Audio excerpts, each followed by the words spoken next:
메이데이.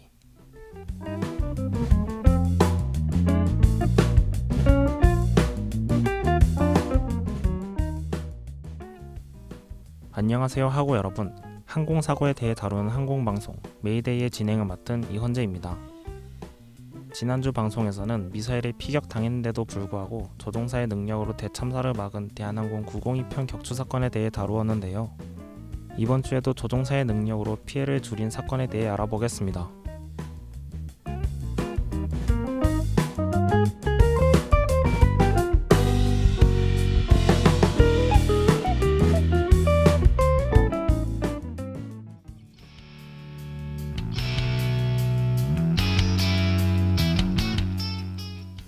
사고 브리핑.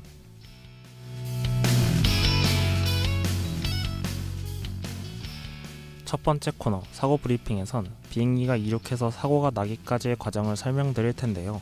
오늘 다룰 사고는 바로 유나이티드 232편 추락 사고입니다.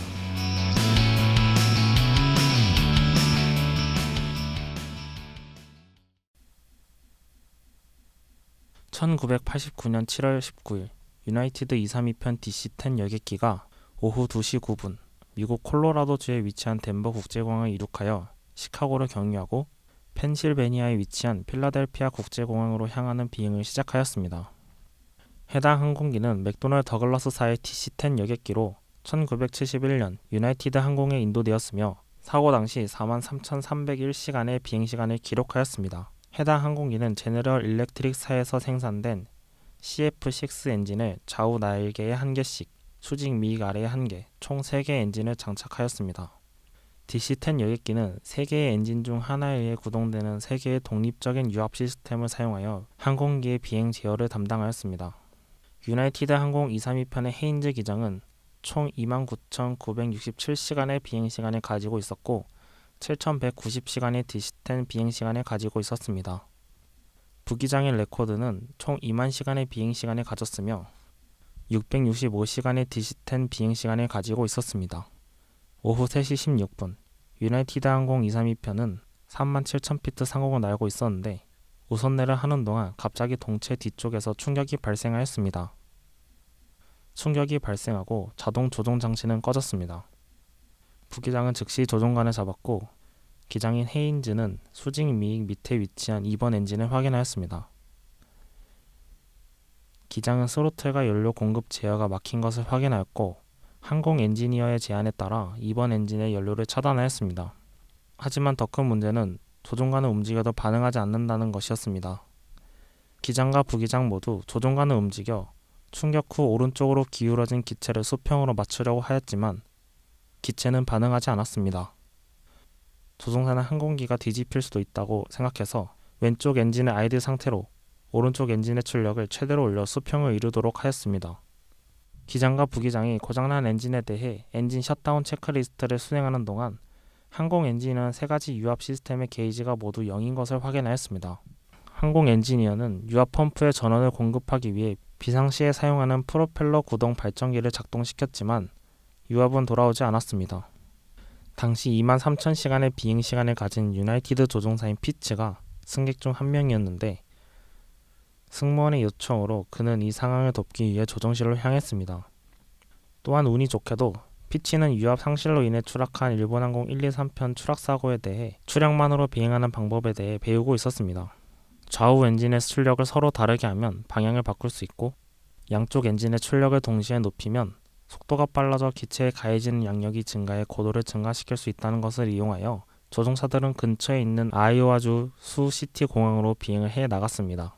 방향을 조절하는 방향타와 비행기의 기술을 올리거나 내리는 역할을 하는 승강타 없이 둔하고 거대한 비행기를 조절하는 것은 매우 어려웠고 잘못하면 바로 실속에 빠져 추락할 수 있었기 때문에 조종사들은 신중하게 비행을 해 나갔습니다.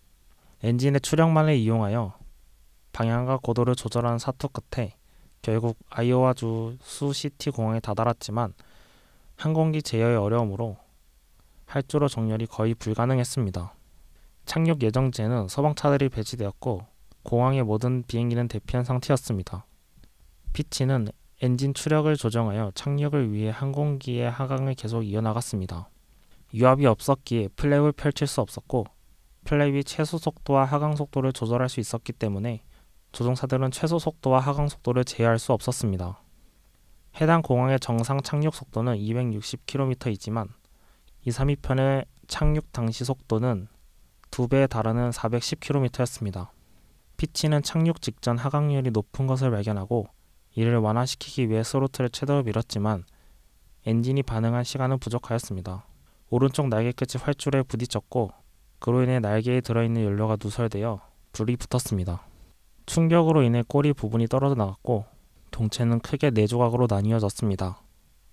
조종사들의 노력에도 불구하고 296명의 승객 중 112명이 사망하였습니다. 대부분 착륙시 충격으로 사망하였지만 동체 중앙에 위치한 연료 탱크 바로 위 좌석에 있었던 35명은 화재로 인한 연기의 질식으로 사망하였습니다. 다만 분명한 점은 조종사들의 노력으로 184명의 생존자가 있을 수 있었습니다.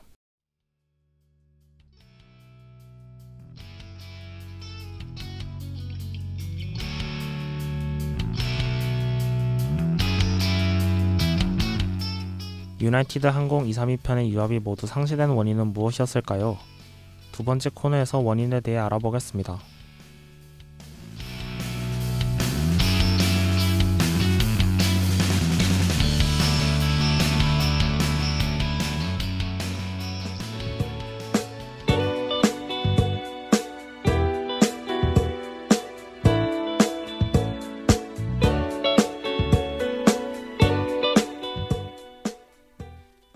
원인 브리핑.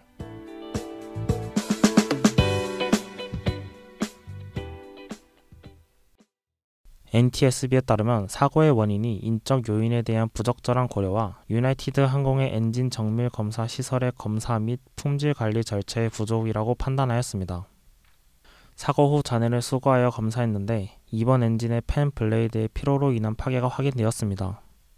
운항을 거듭하여 조금씩 갈라지던 팬 블레이드는 결국 쪼개지면서 이번 엔진이 산산조각 났고 원심력에 의해 고속으로 튕겨져 나가는 파편들이 수평 꼬리날개 및 수직 꼬리날개 유압 계통을 파손시켜 모든 유압이 상실된 것입니다. D10 여객기에는 유압 시스템을 보호하도록 설계가 되어 있었으나 파편의 에너지가 설계된 보호 수준을 초과하여 제대로 보호해주지 못했습니다. 또한 균열이 발생한 블레이드의 표면을 확인했는데 유지 보수 단계 중 균열을 감지하는 데 사용하는 형광염료가 남아있는 것이 발견되었습니다. 형광염료는 균열이 발생했음을 의미하는데요. 이는 사전 검사에 발견되어 처리됐어야 했지만 그러지 못했다는 것을 의미하고 유나이티드 항공의 유지 관리 단계에서 인적 요소에 대한 관심이 부족하여 이 사건이 발생했다고 할 수 있습니다. 이 사건 이후 D10 여객기는 2번 엔진 아래에 위치한 3번 유압 시스템 라인이 꼬리 부분에서 모두 손상이 되는 경우에도 충분한 제어 능력이 유지되도록 구멍이 뚫린 부분을 격리하고 유압의 손실을 방지하기 위한 유압 퓨즈가 통합되었습니다. 또한 이 사고는 성공적인 승무원 자원관리, 즉 CRM의 대표적인 예시가 되었는데요. 이 사고의 경우 위급한 상황에서도 조종사들은 서로 충분한 의사소통을 통해 위기 상황을 잘 대처했다는 평가를 받고 있습니다. 상황이 발생해서 불시착할 때까지 34분 동안 항공기를 어떻게 통제하고 손상이 구체적으로 어느 정도인지, 어디에 착륙하고 승객들에게 안내는 어떻게 할 것인지에 대한 많은 의견이 오갔으며 이후 발생하는 상황에 대해 적절하게 전파하여 모두가 알 수 있도록 하였습니다. 유나이티드 항공은 1980년대 초 CRM 훈련을 도입하였고 이것이 232편 조종사들의 비상 대응 능력에 큰 영향을 미쳤다고 평가하였습니다.